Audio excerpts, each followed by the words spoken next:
né? Para a gente conhecer umas músicas, assim, do seu povo, né? Acho que seria bem bacana. Éder. Presente. Emily. Emily. Tá sem microfone, professor. Não. Ezequiel. Presente. Fernanda. Fernanda Moraes. Presente, prof. Gabriela Presente. Braga. Presente. Gabriela Inian. Gabriela Inian. Não. Graziela. Presente. Yasmin. Yasmin Petroli. Isabela. Carolina. Presente. Presente. Opa, agora entrou a Gabriela Inian.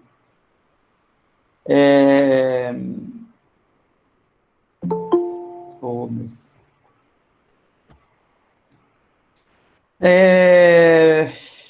Isis.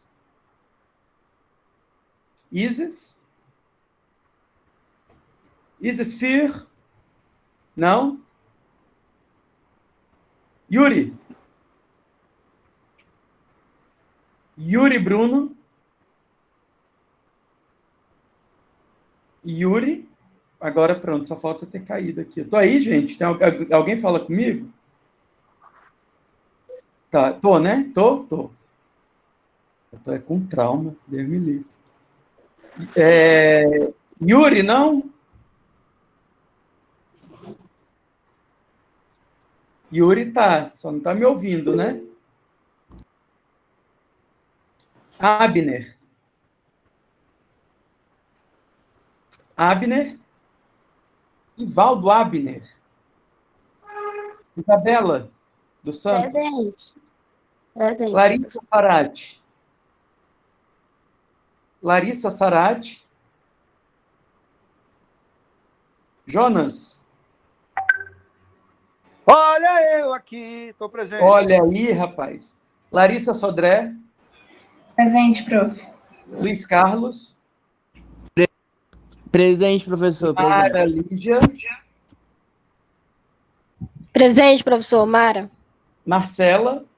Presente. Marlon. Presente, professor. Nana. Presente. Natália. Natália. Não? Natália respondeu no chat, prof. Obrigado. Railane. Railane Martins. Não? Ricardo. Presente, professor. Sayonara. Presente, professor. Sara. Presente. Sidneia. Presente, prof. Silvio. Silvio. Não? Apanhando pelo microfone. Mas ele tá aí? Natália está presente. Eita, Isa está... Oh, meu Deus do céu. Silvio, tá? Não? Tainá. Presente. Thaís. Thaís. Thaís respondendo no chat, professor. Obrigado. Vitor. Vitor Pacífico. Não? Walela. Rodrigo. Presente, prof. Presente. Larissa. Larissa Carlota.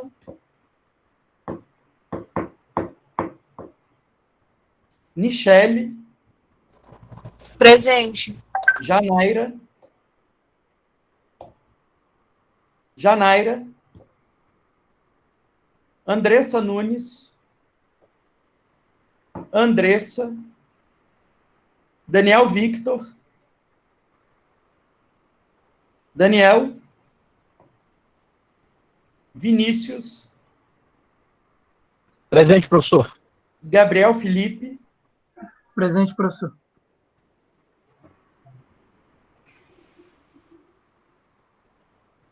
Abner entrou depois. Isis respondeu no chat. Yuri respondeu no chat. Quem mais? Natália, Silvio. Natália. Silvio.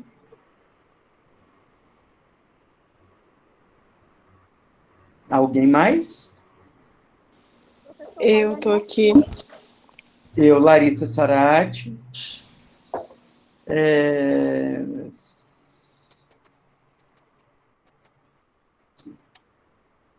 Alguém mais? Não? Muito bem. Prof, só consegui entrar agora, porque não sei o que, eu vi aqui, Gabi, mas eu já tinha te dado presença. Acho que você entrou bem na hora que eu estava te chamando. Beleza pura. Vamos lá, então, terminar esse assunto de competência, com fé em Deus. Semana que vem a entrega do trabalho, ô glória, na outra a gente tem prova. Ô benção. Como é que faz, hein? Tela inteira. Uma guia do Chrome. Como é que eu faço uma tela inteira?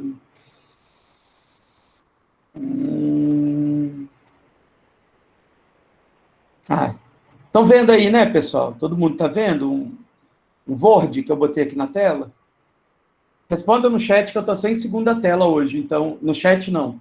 No microfone, alguém responde aí. Sim, prof, estamos vendo. Beleza pura. Tentar dar um zoom aqui para melhorar um pouco. Bom, a gente na última aula foi até o inciso 7º do artigo 114, né? A gente estava falando a respeito da competência material da Justiça do Trabalho, e aí ficou faltando a gente comentar sobre o inciso 8º, né? Que eu disse assim, olha, não, a gente precisa de bastante tempo para falar do inciso 8º, porque ele é um inciso um pouquinho mais complexo, né? Quem pode ler para mim? Só o textinho aí do inciso 8º.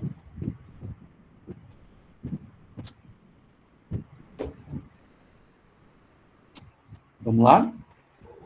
Inciso 8º. A execução de ofício das contribuições sociais previstas no artigo 195, inciso 1A e primeiro, né, A, só, e segundo, e seus acréscimos legais decorrentes das sentenças que proferir. Maravilha. Foi o Alela, né, que leu? Isso. Olha só, obrigado, Alela. Esse inciso 8º, pessoal, ele traz uma peculiaridade bem interessante do processo do trabalho. A gente está falando aqui da possibilidade de executar de ofício as contribuições previdenciárias, né, que estão previstas lá no artigo 195.1a, inciso 2º da Constituição Federal. E é importante a gente entender que essa execução é de ofício, no sentido de que vai dispensar a propositura de uma execução fiscal. Vai dispensar, por exemplo, que a União desloque um procurador da Fazenda Nacional especificamente para cobrar essas contribuições. Vejam que, normalmente, quando alguém deixa de pagar um tributo qualquer, a gente vai ter um processo chamado de execução fiscal, né? Não sei se vocês já tiveram direito tributário, mas a execução fiscal é o meio pela qual a Fazenda Pública consegue garantir o pagamento compulsório, né, daqueles tributos que foram inadimplidos. Então, eles vão ser inscritos em uma certidão de dívida ativa, e com base nessa certidão de dívida ativa, a Fazenda Nacional entra com um processo específico para cobrar. No entanto, a Constituição Federal pensa assim, olha, já que a Justiça do Trabalho está com a mão na massa para cobrar o principal, para executar o principal, seria bacana ela já executar de ofício as contribuições que incidem sobre esse principal. Então, é como se a gente pensasse, mais ou menos, no princípio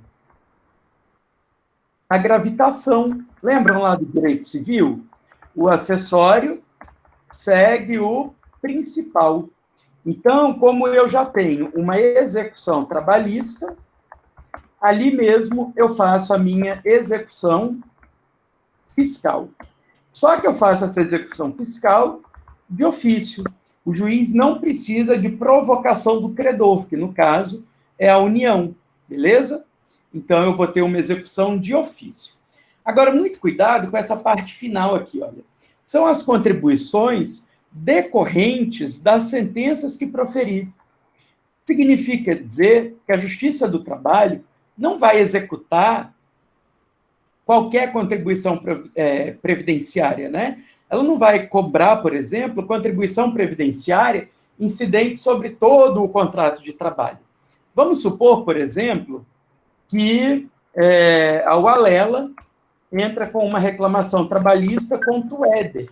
E nessa reclamação trabalhista, a Ualela pede declaração do vínculo de emprego entre 1/1/2010 e 30/6/2020.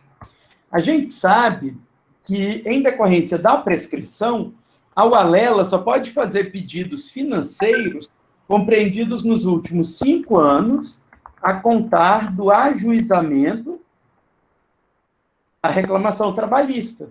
Logo, considerando que a Ualela ajuizou a ação no dia 1º de julho de 2020, ela só vai poder pleitear, por exemplo, o 13º a partir de 2000 e...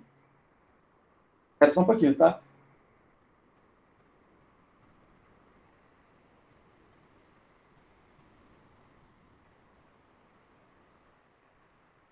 Dos anos de 2015,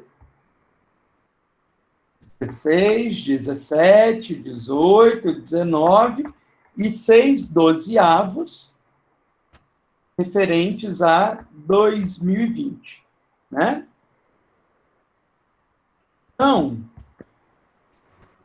vejam bem, eventual contribuição previdenciária que o Éder não pagou não vai poder ser objeto de cobrança, nem de execução, muito menos, dentro dessa reclamação trabalhista. Porque vejam o que diz, de maneira muito singela, o inciso 8º. Somente as contribuições decorrentes das sentenças que proferir.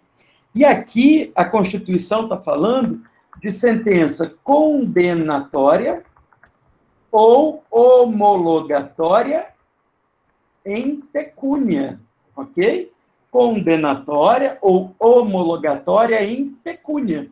Isso quer dizer que, ainda que o Éder, durante esses 10 anos, tenha deixado de pagar a previdência incidente sobre os salários, considerando que a Justiça do Trabalho não condenou ao pagamento de salários, eu não tenho a possibilidade de executar de ofício essa contribuição previdenciária. Por outro lado, o 13º, em sendo salário de contribuição, vai ter aqui a incidência de contribuição previdenciária. Essa contribuição previdenciária vai ser executada de ofício. Professor, e o que vai acontecer, então, com a contribuição previdenciária incidente sobre todos os salários pagos espontaneamente no curso do contrato de trabalho? A Previdência, no caso a União, vai ter que ajuizar uma execução fiscal que vai tramitar perante a Justiça Federal, já que o credor é a União, beleza? Notem, então, aquilo que a Justiça do Trabalho apenas declara sem condenar em pecúnia, em dinheiro, não pode ser objeto de execução fiscal de ofício na Justiça do Trabalho. Eu tenho, então, uma execução fiscal que vai ser movida perante a Justiça Federal. Por outro lado, todos aqueles dinheiros que a Justiça do Trabalho condenar ou homologar acordo vão ter a possibilidade de executar de ofício dentro da própria reclamação trabalhista. E aqui eu gosto de compartilhar com os meus alunos um exemplo de uma cliente que eu tive um tempo atrás, que aconteceu o seguinte: fulana ajuizou uma reclamação trabalhista contra a empresa, sei lá, Star. A empresa Star fez um acordo de pagar R$10.000 em 5 vezes de R$2.000. Pagou todo o acordo e pensou: estou livre da Justiça do Trabalho, ninguém mais me perturba. Lê do engano, como diríamos nós no direito, né? Lê do engano. Essa Star, quando fez o acordo, não se atentou que esses R$10.000 a título de acordo foram referentes a saldo de salário. E por serem referentes a saldo de salário, incidem contribuição previdenciária. E como ela não pagou a contribuição previdenciária, depois de ter pago esses R$10.000, o oficial de justiça bateu na porta da cliente dizendo: olha, você tem uma dívida de R$2.000 com a Previdência Social, porque você não pagou a contribuição previdenciária incidente sobre o acordo homologado. E aí a cliente me procurou: mas André, eu paguei tudo que foi combinado. E aí eu falei para ela: olha, fulana, infelizmente, você não pagou aquilo que a lei manda. Ainda que você tenha combinado pagar apenas os R$10.000, a lei diz que sobre saldo de salário incide contribuição previdenciária. Então, você está sofrendo uma execução fiscal de ofício, de competência da Justiça do Trabalho, e se você não pagar esses R$2.000 no prazo de 48 horas, o oficial de justiça vai voltar na sua casa e vai penhorar tantos bens quanto bastem para liquidar essa sua dívida com o fisco. Professor? Oi? A Emily está pedindo, eu acho que tem gente pedindo para entrar. Ah, minha gente, mas essa hora é pouco cair da bunda, né? No meio da minha aula. Tá, obrigado por avisar. O que mais? Beleza pura.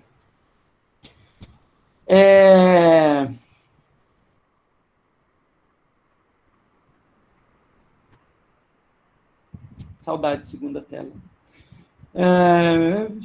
Então, muito bem. Então, o que aconteceu foi, a cliente ficou preocupada, coitada, porque ela pagou tudo que tinha que pagar, e aí, de repente, ela descobriu que estava sendo executada.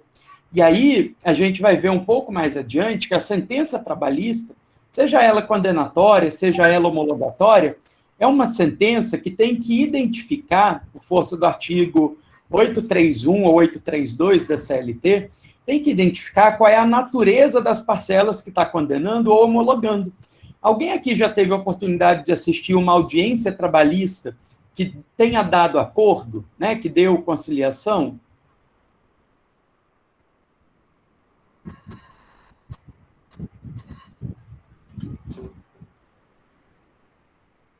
Daniel Victor, ou Gabriela Braga, compartilha aí com a gente, se vocês se lembram, dessa audiência trabalhista, se teve um momento que as partes discutiram se as verbas eram de natureza salarial ou indenizatória. Alguém lembra disso?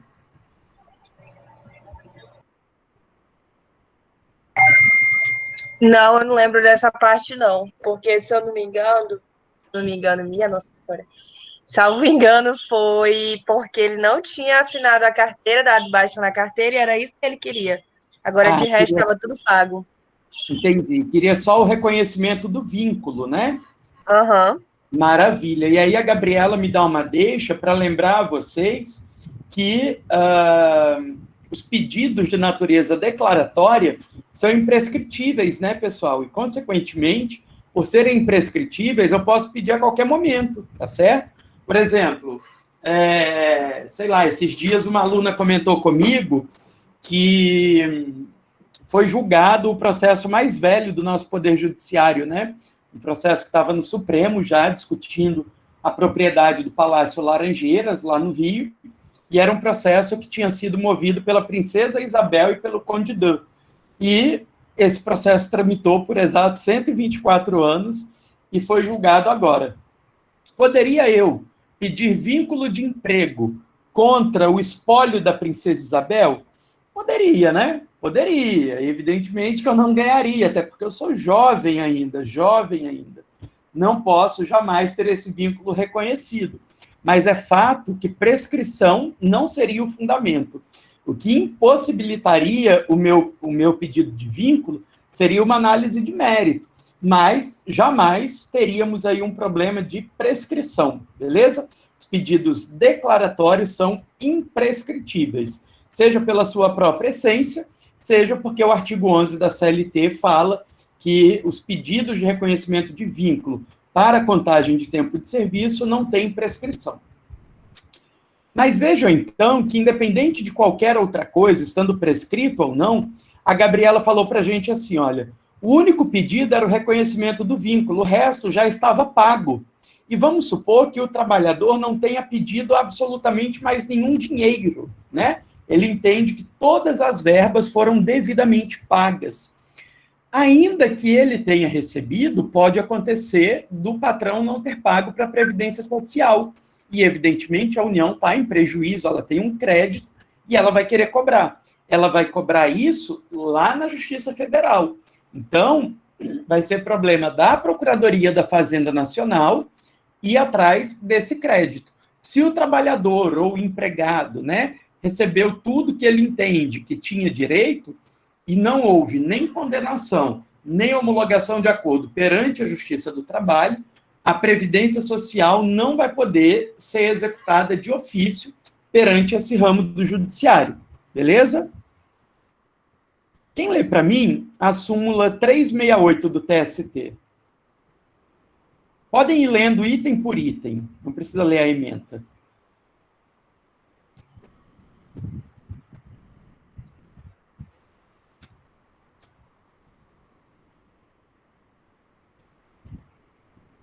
Vamos lá?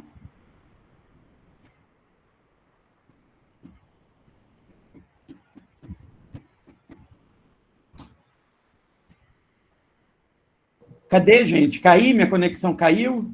A Justiça do Trabalho é competente para determinar o recolhimento das contribuições físicas. A competência da Justiça do Trabalho quanto à execução das contribuições previdenciárias limita-se às sentenças condenatórias em pecúnia de proferir e aos valores objeto de acordo homologado que interagem no salário de contribuição. Então, ó, só um pouquinho. Vamos pensar aqui, ó.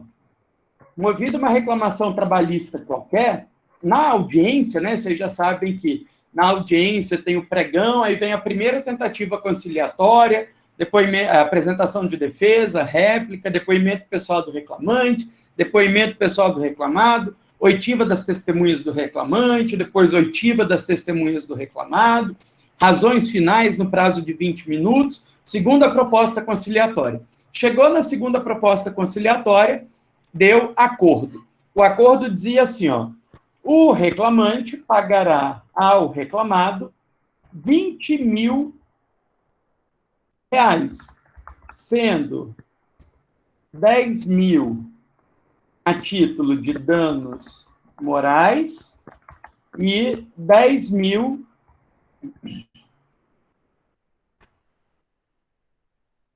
de saldo de salário.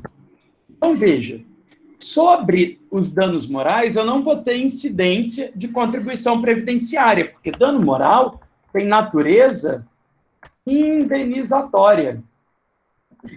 Consequentemente, não compõe o salário de contribuição, beleza?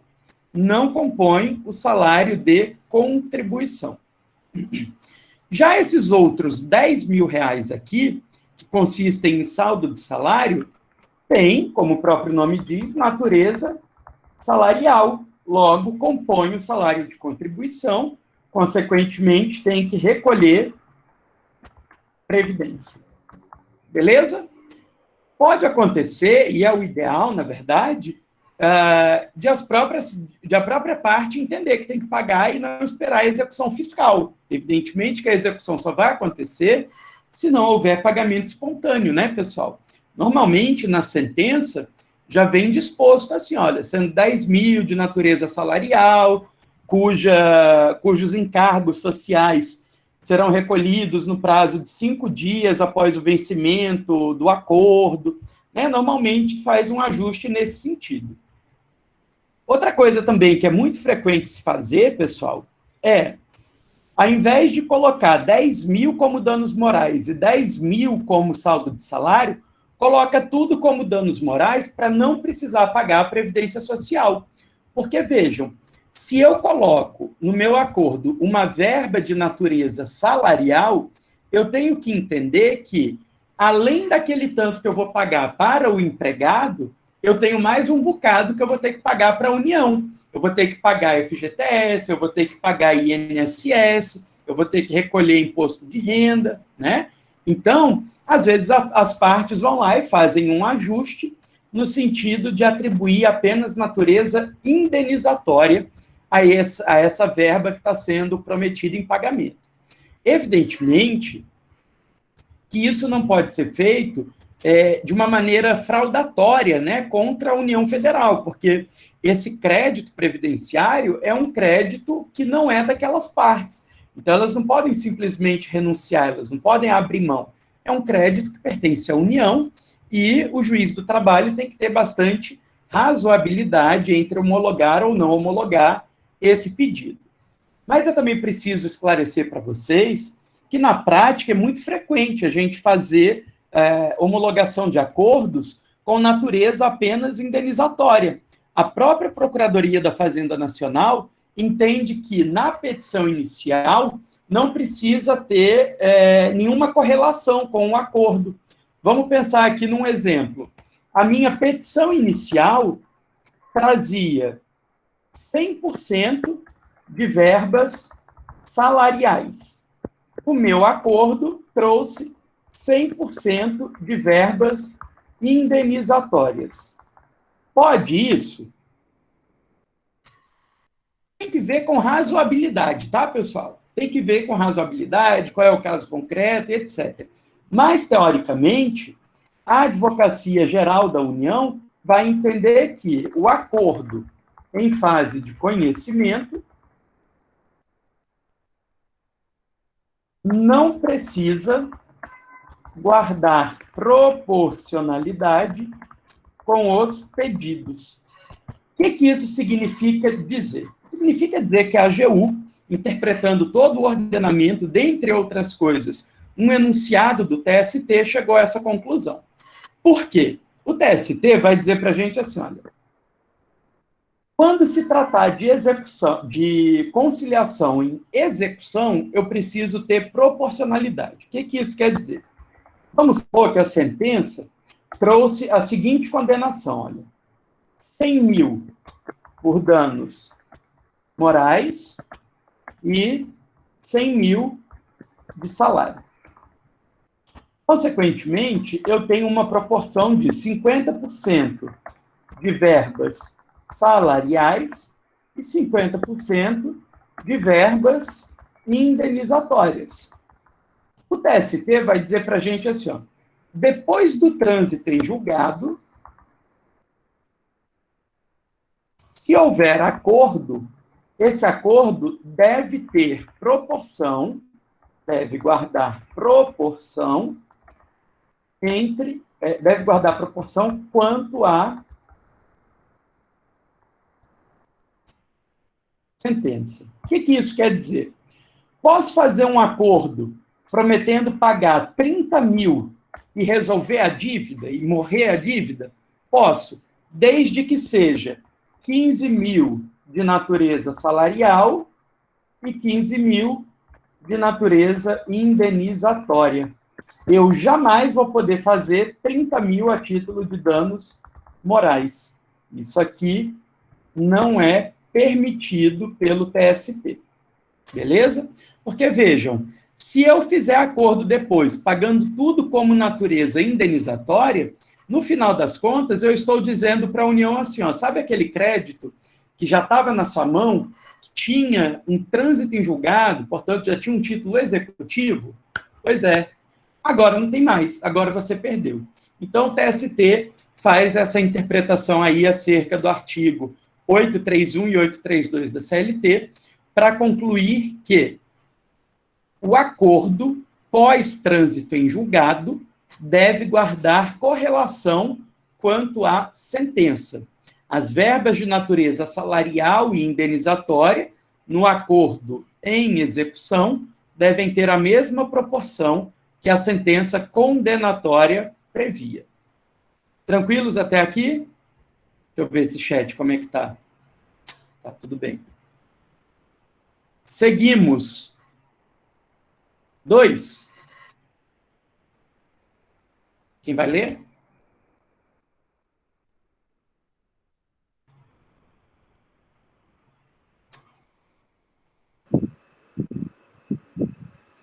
É do empregador a responsabilidade pelo recolhimento das contribuições previdenciárias e fiscais, resultantes de crédito do empregado oriundo de condenação judicial.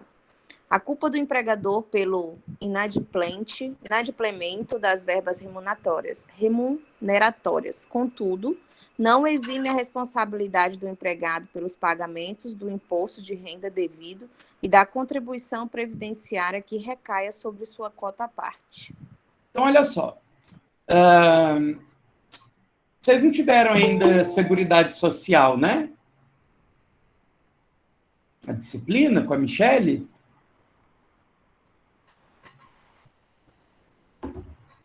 Vou supor que não. A Previdência, pessoal, aliás, a Seguridade Social como um todo, é custeada por uma série de fontes, né? Dentre elas, a gente tem contribuições que incidem sobre a folha de pagamento e que são pagas pelo empregador, mas existe também uma contribuição previdenciária, uma cota-parte, que é paga pelo próprio empregado. É por isso que, às vezes, vocês veem o contra-cheque, aí vem assim, ó, salário base, sei lá, R$1.000, né? Aí vem logo depois, embaixo, assim, desconto, Previdência Social, R$90, por exemplo. Esse descontinho é o pagamento que o empregado faz à Previdência. Além do pagamento que o empregado faz, e que, portanto, é descontado do salário do empregado, o empregador também faz um outro pagamento, né? Uma outra cota-parte. Essas duas cotas-partes, tanto do empregado quanto do empregador, são recolhidas pelo empregador. Não é o empregado que emite boleto e vai lá na Previdência pagar. É o próprio empregador que desconta do salário do empregado e repassa para a Previdência Social. O que o TST está dizendo para a gente é que, vamos supor que aquele empregador recolheu só a sua própria cota-parte, não descontou nada do empregado e, consequentemente, o empregado não pagou o que devia à Previdência Social.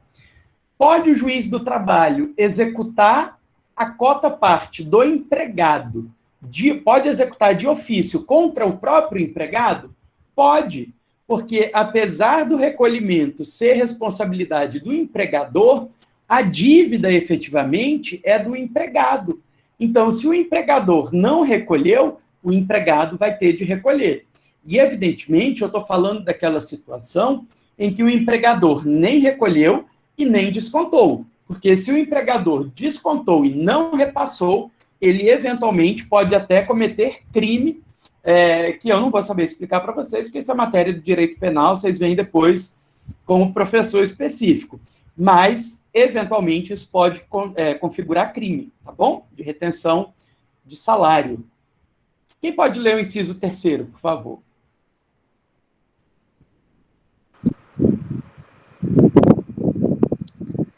Os descontos previdenciários relativos à contribuição do empregado, no caso de ações trabalhistas, devem ser calculados mês a mês, de conformidade com o artigo 276, parágrafo 4º, do Decreto número 3.048 de 99, que regulamentou a Lei 8.212 de 91, aplicando-se as alíquotas previstas no artigo 198, observado o limite máximo do salário de contribuição.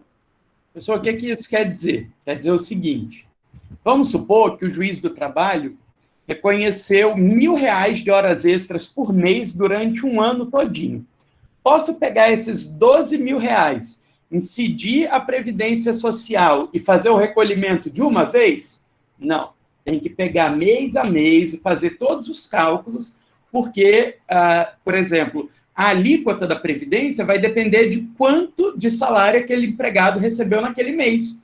Ultrapassado um determinado teto, que hoje é cerca de R$6.000, já nem paga mais Previdência Social. Se for um salário muito pequenininho, a alíquota é menor. Então, tem que calcular mês a mês, até porque a Previdência Social, né, as contribuições sendo devidas mês a mês, a cada mês que eu deixo de pagar, vai incidir juros sobre aquele valor que eu deixei de pagar, nunca sobre um valor total. Tá joia?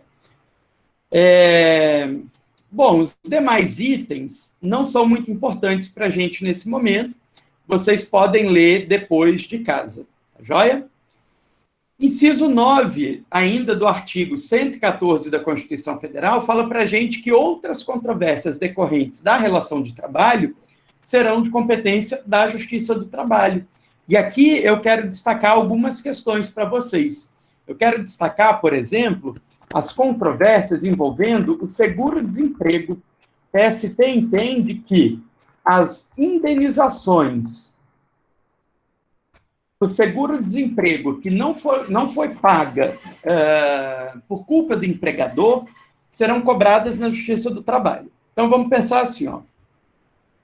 Para um empregado receber o seguro-desemprego, na verdade, um desempregado, né, receber o seguro-desemprego, ele tem que preencher uma série de requisitos.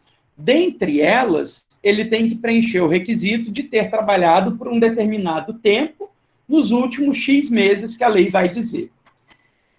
Só que pode acontecer daquele empregado efetivamente ter trabalhado, ter cumprido todos os requisitos da lei, mas como aquele empregador não fez o cadastro no Ministério da Economia, eles não ficam sabendo que aquele cara cumpre os requisitos. Então, por culpa do empregador, o empregado, agora desempregado, deixa de receber o seguro-desemprego.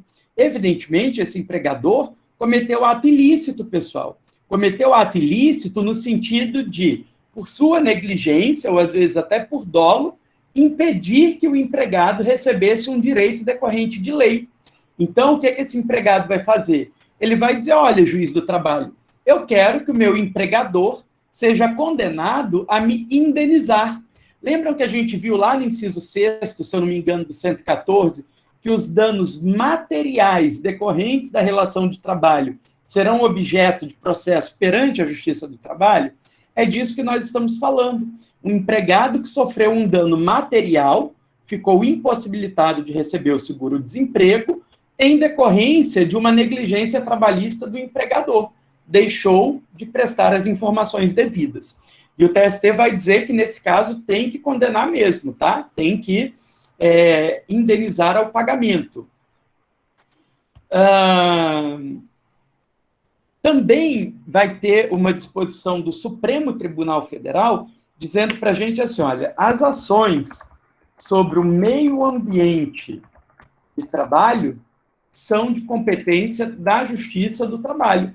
Nada mais óbvio, né, pessoal? Se a gente pensar que meio ambiente de trabalho é absolutamente decorrente da relação de trabalho, o Supremo disse algo bastante óbvio, né? Então, as ações sobre meio ambiente de trabalho tramitam perante a Justiça do Trabalho.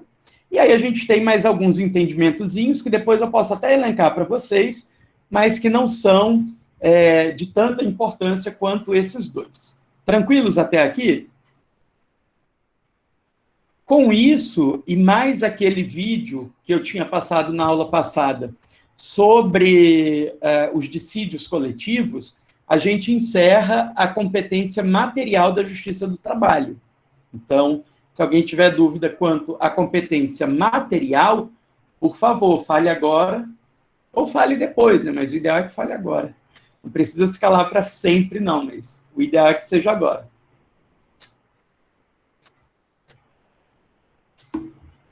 Não? Então tá bom. Depois, se lembrarem ou tiverem alguma dúvida, pode perguntar. Só não pode ser no dia da prova, que é daqui 15 dias, inclusive. Vamos aqui para o 651 da CLT. 651 da CLT é o nosso artigo-chave para a gente entender competência territorial da Justiça do Trabalho. Quem pode ler o caput para mim?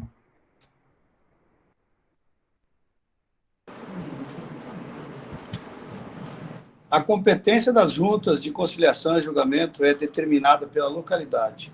Pode o empregado, o reclamante ou reclamado prestar serviço ao empregador, ainda que tenha sido contratado no outro local ou no estrangeiro.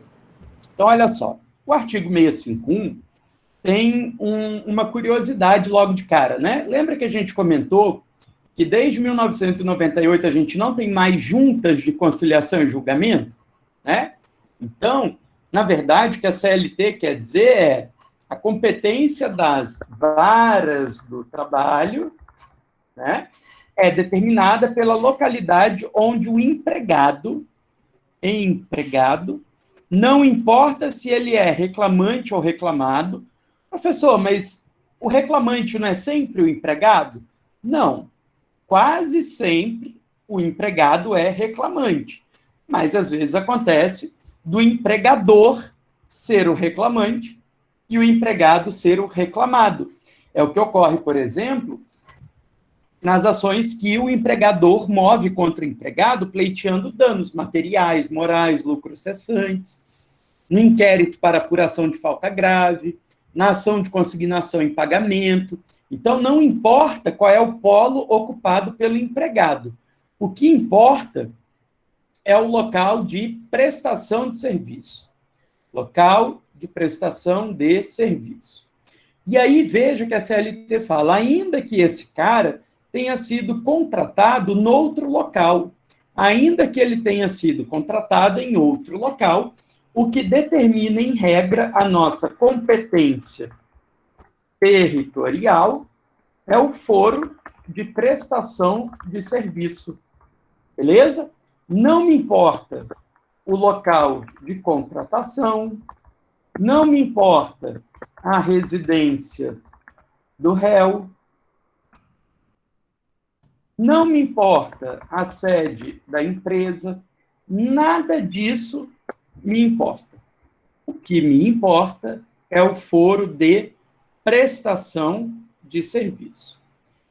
Mas vejam que o 651 tem uma regrinha no caput e outras regrinhas nos parágrafos 1º, 2º e 3º. E aí, eu quero que vocês entendam que a regrinha do caput, essa regrinha aqui do foro de prestação de serviço, é aplicável quando eu tenho a seguinte situação. Empregador e empregado fixos, ok? Empregado e empregador fixos. O que isso quer dizer? Quer dizer que eu tenho a empresa com sede em um determinado local e o empregado trabalhando naquela sede, ainda que seja um trabalho externo, tá, pessoal? O que importa é que seja na mesma sede.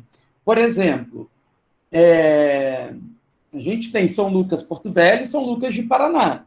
Mas eu não posso processar, eventualmente, São Lucas em Ji-Paraná, porque eu presto serviço em Porto Velho, ainda que a sede do São Lucas fosse em Ji-Paraná. Por exemplo, hoje o São Lucas faz parte do grupo Áfia, cuja sede, se eu não me engano, é Belo Horizonte. Posso processar o São Lucas lá em Belo Horizonte? Não, porque eu presto serviços em Porto Velho. Beleza? Regrinha do caput, então, é para os casos que eu tenho empregado e empregador fixos. Tranquilos ou tem dúvidas? Não? Beleza. Parágrafo 1º, Jonas.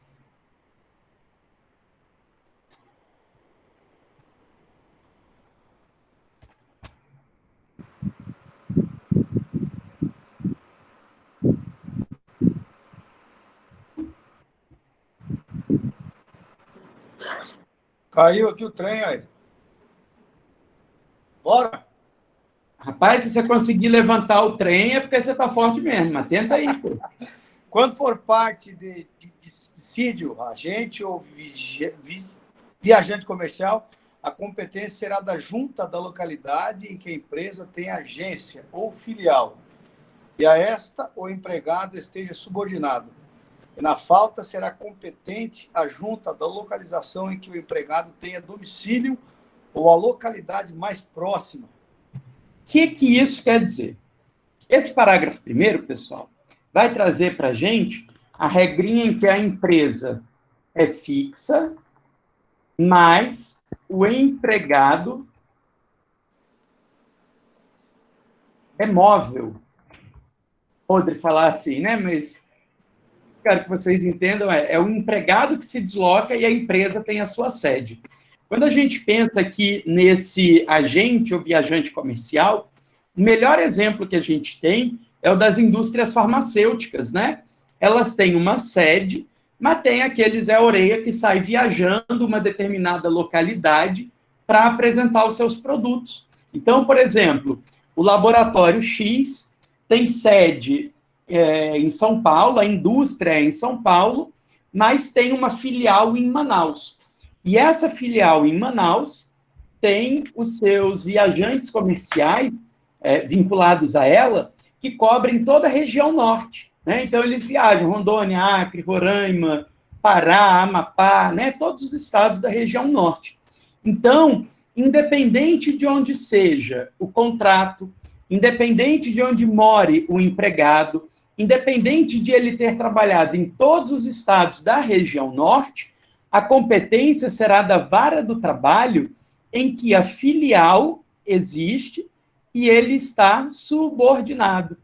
Então, nesse caso aqui do viajante comercial da indústria farmacêutica com filial em Manaus, ainda que ele tenha viajado a região norte todinha, ainda que ele more em Rio Branco, ele não vai poder demandar primeiramente em Rio Branco. Ele vai ter que demandar em Manaus, porque lá é a sede da filial a que ele está subordinado.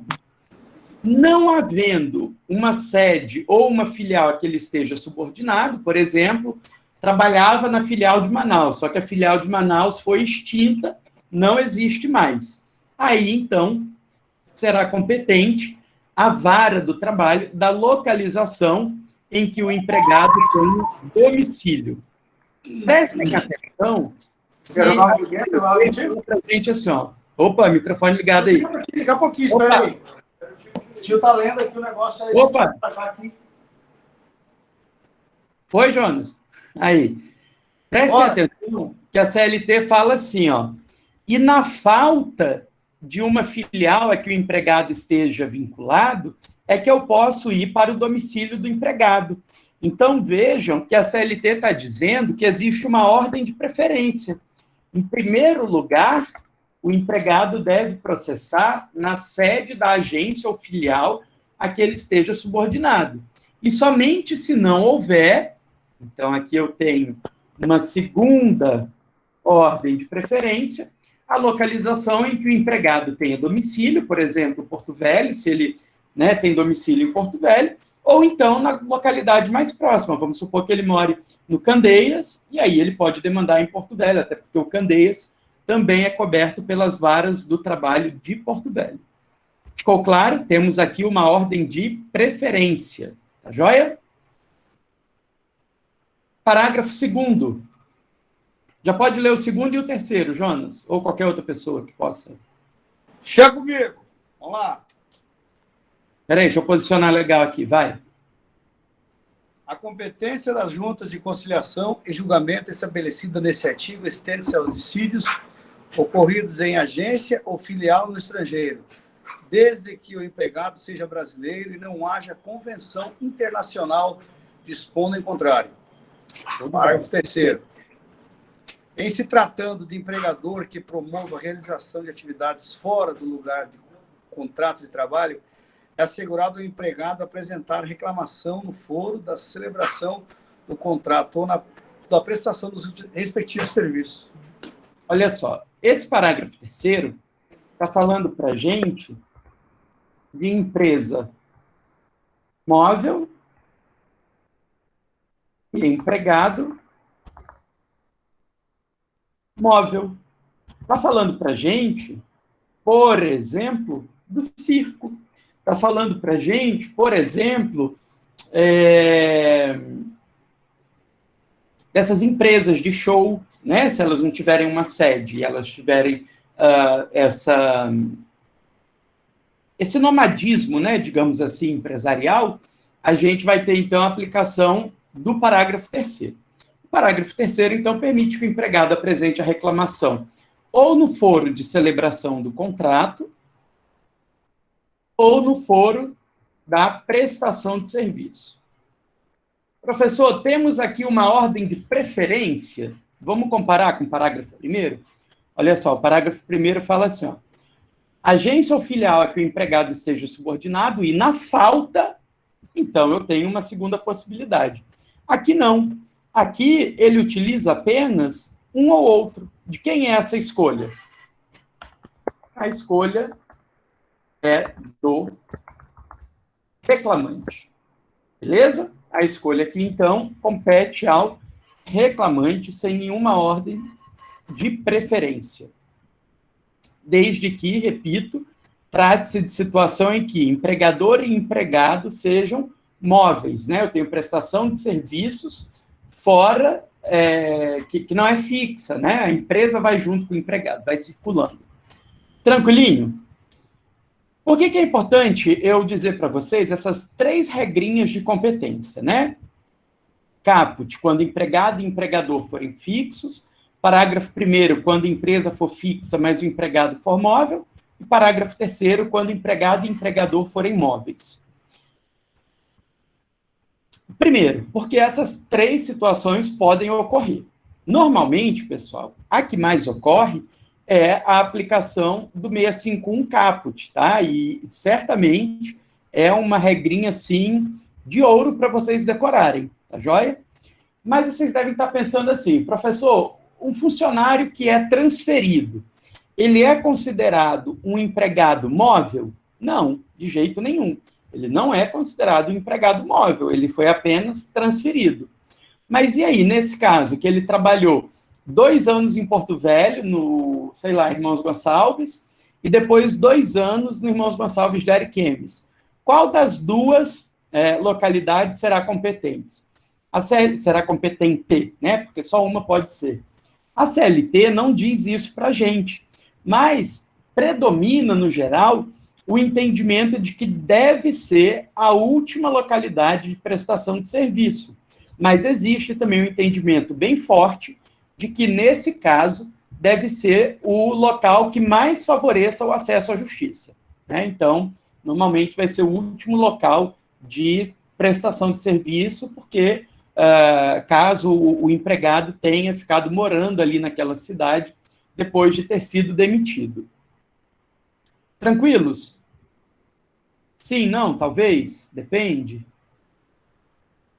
Sim, ok, foi mal, ok, prof. Beleza? Então, olha só, vamos lembrar de uma coisinha bem importante aqui. Lembra que lá em processo civil, a gente viu que competência material é uma competência absoluta, não é mesmo? E por ser uma competência absoluta, o juiz pode conhecer de ofício, a qualquer tempo e em qualquer grau de jurisdição, né? E a gente sabe também, por força do artigo 337 do CPC, que a incompetência material é arguida na própria contestação, naquilo que a gente chama de preliminar. Na verdade, pelo Código de Processo Civil, tanto a competência material quanto a relativa vão ser arguidas no próprio corpo da contestação, por meio de uma preliminar. No entanto, no processo do trabalho, a competência territorial tem um procedimento distinto. Ela não vai ser arguida em preliminar de contestação. Ela vai ser arguida por meio de uma exceção de incompetência. E aí eu quero, desde já, chamar a atenção de vocês. A incompetência territorial não pode ser conhecida de ofício pelo juiz. Significa que ainda que o empregado tenha trabalhado a vida inteira em Ji-Paraná, se ele entrar com a reclamação trabalhista aqui em Porto Velho, o juiz de Porto Velho não pode declinar da competência para Ji-Paraná, porque essa é uma competência territorial e, portanto, o juiz não pode conhecer de ofício. Ele tem que esperar provocação. E a provocação do reclamado será por meio da exceção de incompetência territorial. Essa exceção de incompetência territorial deve ser oposta no prazo de 5 dias a contar da notificação e antes da audiência. Notem que é um prazo que segue um duplo critério, né? Ele segue um critério de 5 dias no máximo a contar da notificação e tem que fazer isso antes da audiência. Se eu espero a audiência começar, preclui. Se eu deixo passar 5 dias, também preclui. E aí vocês devem se lembrar que lá em Processo Civil 1, nós estudávamos que, enquanto a competência absoluta não preclui, pode até desfazer a coisa julgada, a incompetência territorial preclui e prorroga a competência do juízo.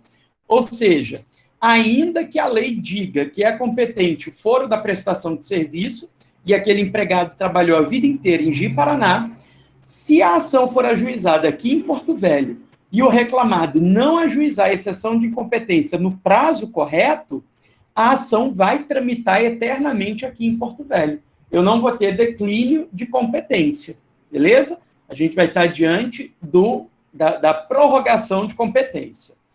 E ainda, a CLT vai dizer para a gente que tem que ser em uma peça que sinalize a existência da exceção.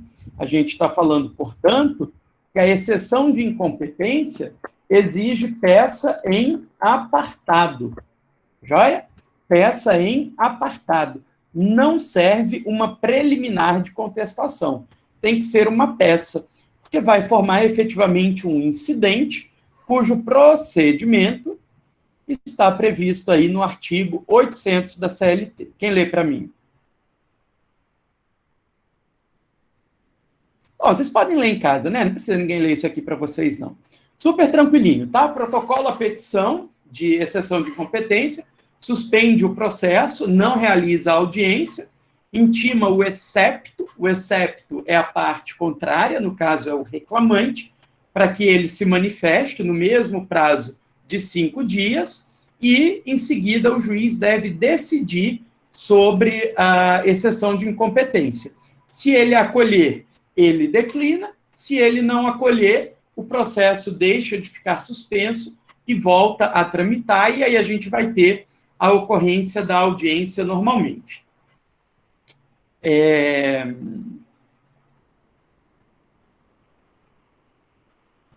É isso. Dúvidas sobre a aula de hoje? Não? Sim, talvez? Não? E o trabalho, minha gente? Como é que tá, hein?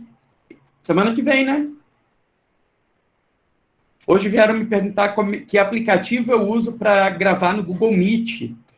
E aí eu expliquei que eu não uso nenhum aplicativo, porque quando você é professor, né, quando você está dentro de um G Suite educacional, aí o Google libera essa ferramenta, tá joia? Então, se vocês fizerem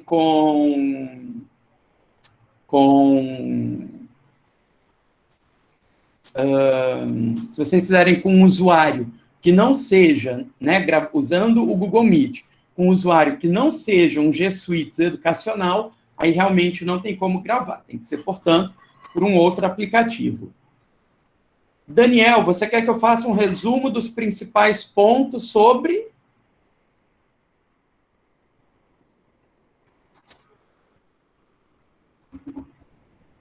a aula de hoje?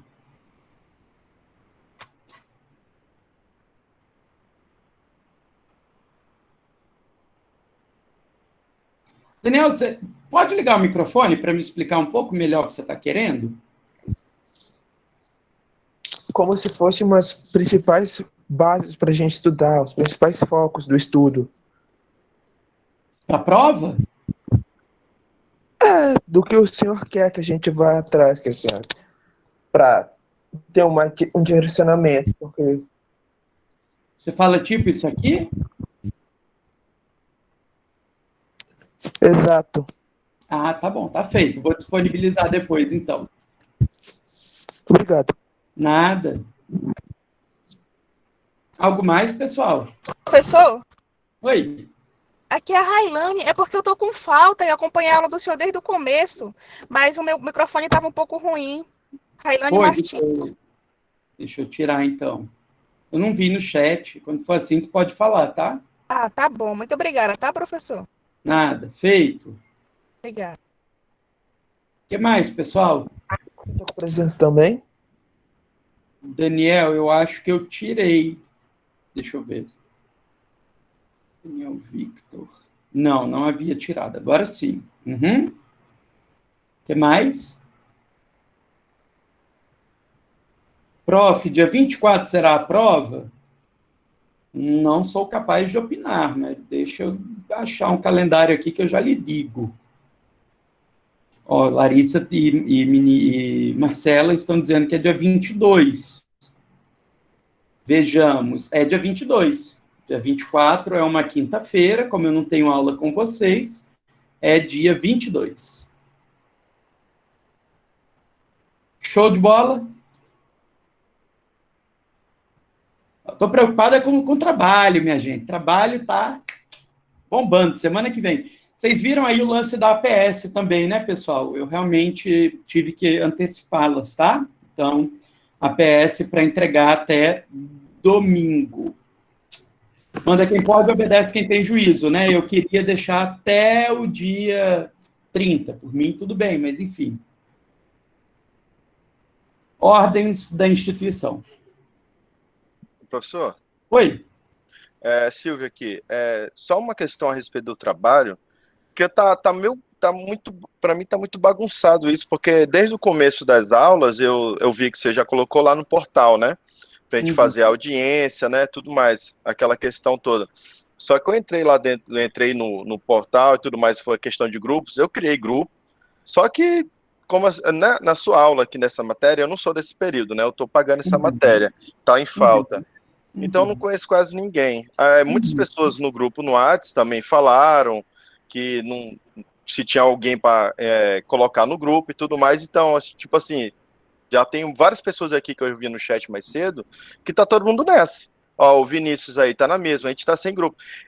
Eu acho melhor o senhor mesmo pegar aqui agora, depois de acabar a aula, porque como eu não conheço ninguém, eu já chamei um monte de gente. Só que ninguém se propõe, vai ficar complicado, né, de fazer um grupo desse jeito. Vamos lá, pessoal. Quem entra no grupo do Silvio?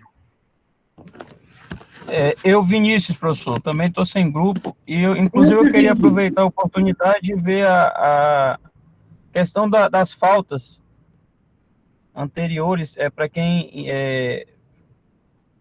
iniciou agora a matrícula. Eu também estou pagando só essa matéria nesse período. Tá.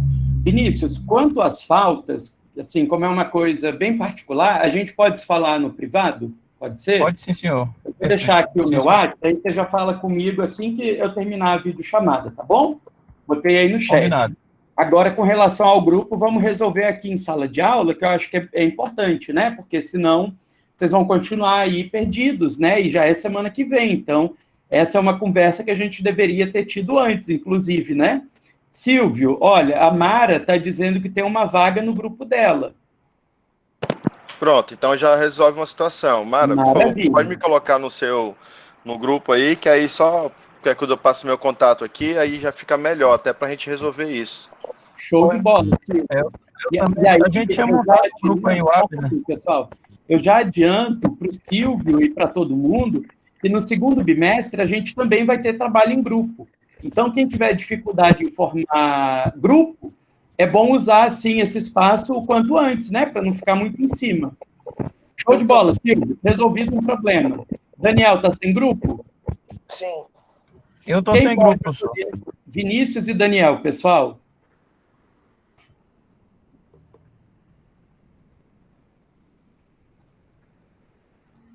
Silvio, como não tem ninguém mais aí para acolher os dois, eu vou pedir para você, então, formar um grupo com eles, tá bem?